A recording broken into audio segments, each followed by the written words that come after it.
Chapter 5. Unemployment.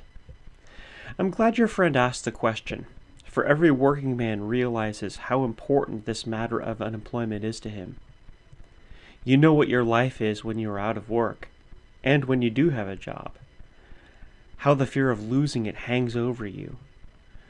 You are also aware of what a danger the standing army of unemployed is to you when you are out on strike for better conditions. You know that strikebreakers are enlisted from the unemployed, whom capitalism always keeps on hand to help break your strike. So how does capitalism keep the unemployed on hand, you ask?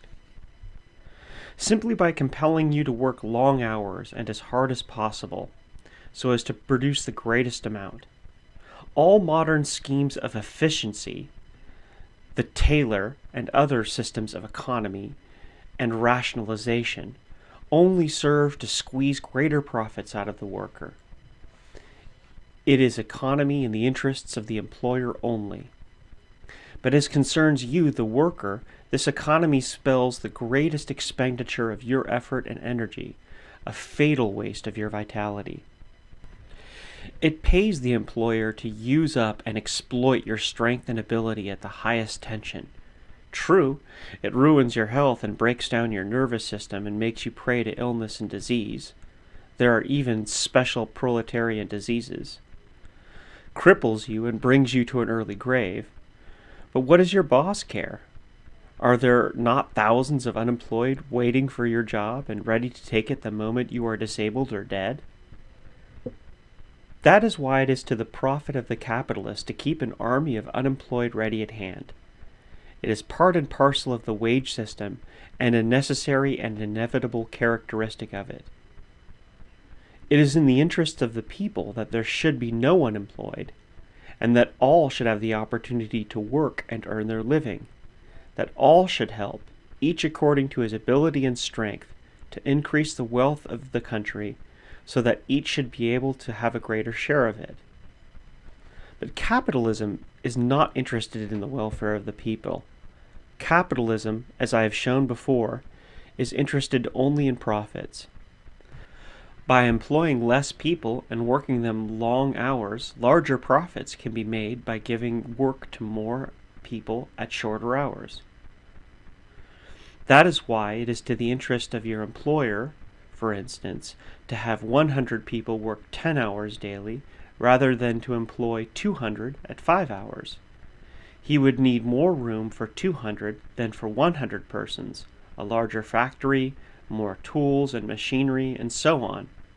That is, he would require a greater investment of capital. The employment of a larger force at less hours would bring less profits, and that is why your boss will not run his factory or shop on such a plan, which means that a system of profit-making is not compatible with considerations of humanity and the well-being of the workers. On the contrary, the harder and more efficiently you work, and the longer hours you stay at it, the better for your employer and the greater his profits. You can therefore see that capitalism is not interested in employing all those who want and are able to work.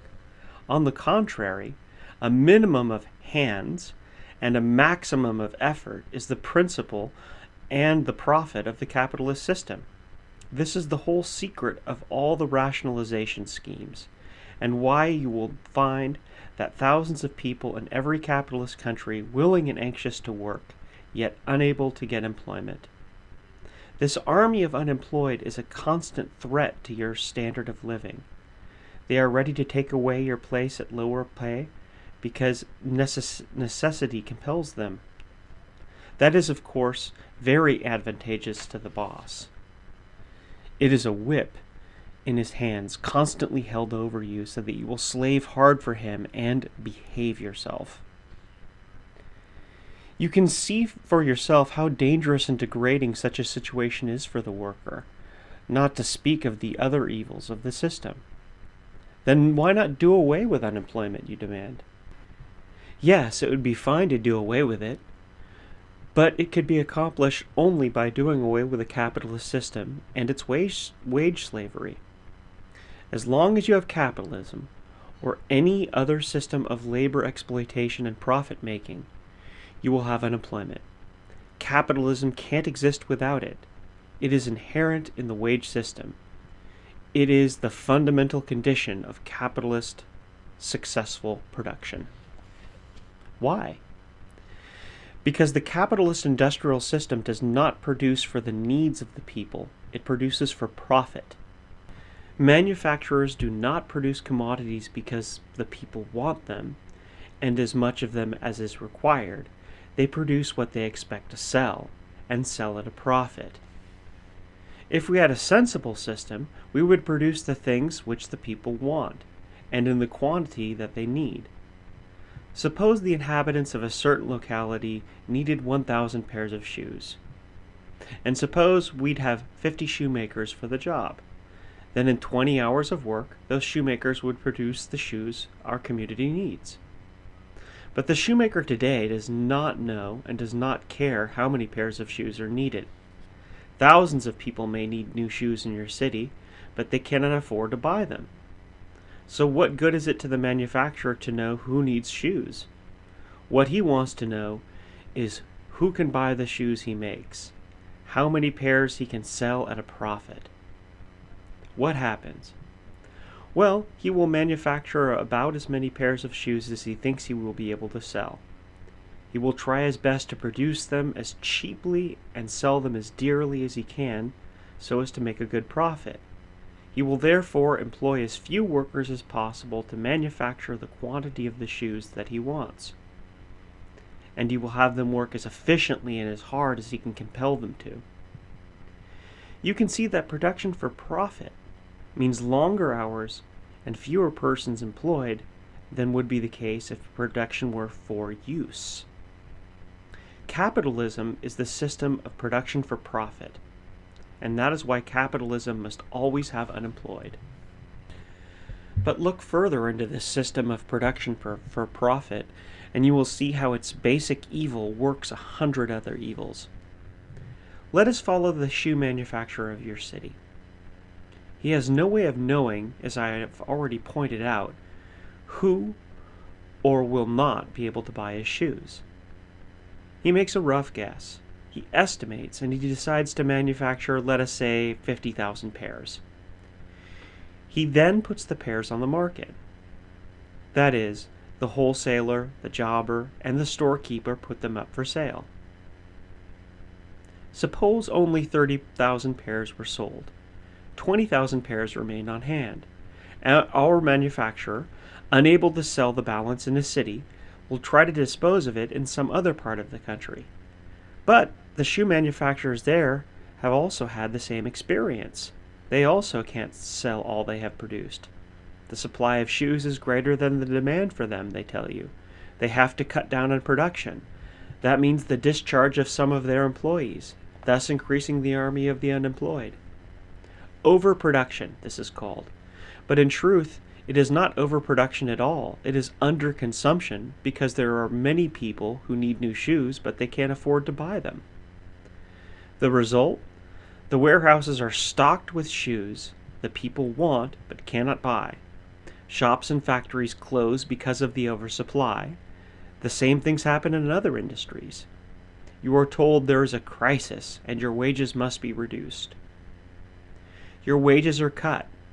You are put on part-time, or you lose your work altogether. Thousands of men and women are thrown out of employment in that matter. Their wages stop, and they cannot afford to buy food and other things that they need. Are those things not to be had? No, on the contrary. The warehouses and stores are filled with them. There's too much of them. There's overproduction. So the capitalist system of production for profit results in this crazy situation. 1. People have to starve, not because there is not enough food, but because there is too much of it. They have to do without the things they need because there is too much of those things on hand. 2. Because there is too much, manufacture is cut down, throwing thousands out of work. 3.